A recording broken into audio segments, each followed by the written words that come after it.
voix, j'espère que ça va bien. Écoute, ma caméraman ce matin a beaucoup de difficultés à trouver une position qui est confortable. Donc, il se peut que la caméra ait quelques difficultés. Retour sur les groupes constituants de la phrase. C'est quoi les différents groupes qu'on va retrouver dans une phrase? On a évidemment le groupe sujet.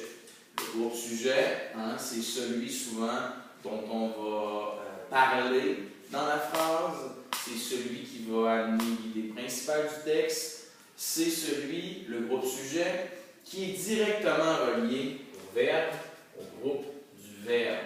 Donc, j'ai mon groupe sujet, j'ai mon groupe du verbe. C'est la base, tu le sais. Dans mon groupe du verbe, je peux ou je peux ne pas avoir un adverbe qui va venir donner un petit plus à mon verbe. Ici, je n'en ai pas mis à gratte, mais j'aurais pu mettre, exemple, gratte doucement. Mais dans cette phrase-là, j'ai décidé que Ludovic, ben, il ne grattait pas doucement les oreilles du chat. Donc, groupe sujet, je reviens. Groupe sujet, ça va être assurément un groupe du nom, mais ce groupe du nom-là, est-ce qu'il va être composé uniquement d'un nom propre toujours? Bien, évidemment non. Des fois, ça peut être déterminant plus nom commun, des fois déterminant, nom commun, adjectif, etc. Il y a plein de possibilités, tu le sais déjà.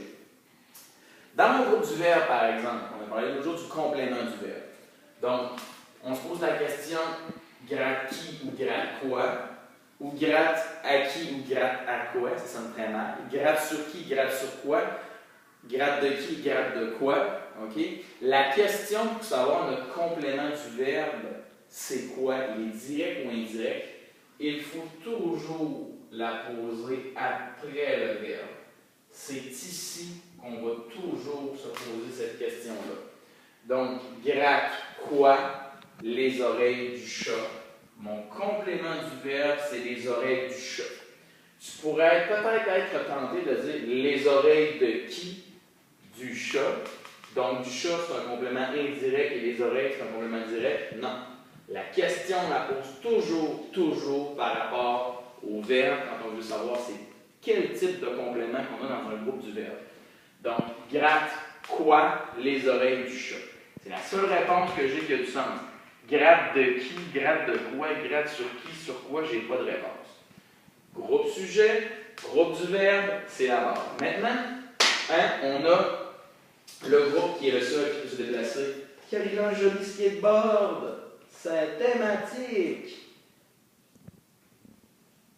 Donc, le groupe complément de phrase, lui, amène un plus dans la phrase. Il est jaune, il apporte du flash, il apporte de la richesse à notre phrase. Donc, à chaque matin, c'est un groupe complément de phrase de temps, puis il vient me donner une précision à la phrase par rapport au temps, et je pourrais le mettre où je veux dans ma phrase. À chaque matin, Ludovic gratte les oreilles du chat. Ludovic, à chaque matin, gratte les oreilles du chat. Et Ludovic gratte les oreilles du chat à chaque matin. En chantant, celui-là, c'est un groupe complément de phrase de manière. Donc, comment fait-il? Comment fait-il ce qui est exprimé dans la phrase? Il le fait en chantant. Un instant. Je tourne. Merci. Donc, évidemment, ce groupe complément de phrase-là, comme l'autre, je pourrais le mettre à un autre endroit dans la classe. En chantant, Ludovic gratte les oreilles du chat à chaque matin. Ou Ludovic, en chantant, gratte les oreilles du chat à chaque matin. Ou Ludovic gratte les oreilles du chat en chantant à chaque matin. Bref, le groupe complément de phrase, si on l'élimine de notre phrase, ça ne viendra pas transfigurer, ça ne viendra pas entièrement modifier l'idée de notre phrase. Le groupe complément de phrase, c'est quelque chose qu'on peut effacer sans que ça vienne toucher le sens de la phrase. Le groupe complément de phrase, c'est quelque chose qu'on peut déplacer aussi sans problème. Ce qui est important de savoir, c'est que le groupe sujet et le groupe du verbe, par contre, eux, sont statiques, ne bougent pas, ils sont essentiels à ce qu'on ait un minimum de sens. Il faut faire attention parce que le groupe du nom, même s'il est toujours groupe sujet, ou en tout cas très généralement, le groupe du nom, on le retrouve à différents moments dans cette phrase-là. Dans le groupe sujet de la phrase, ben, on a le groupe du nom qui est composé par un nom propre Ludovic.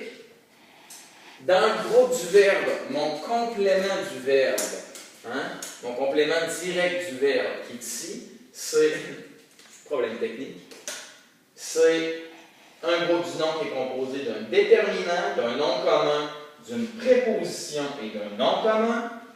Et dans le groupe ornement de phrase que j'ai ici, ben, j'ai un autre groupe du nom qui est un déterminant et un nom commun. Donc le groupe du nom, on le retrouve un peu partout dans la phrase. Mais il n'est groupe sujet que ici, parce qu'il est directement relié au verbe.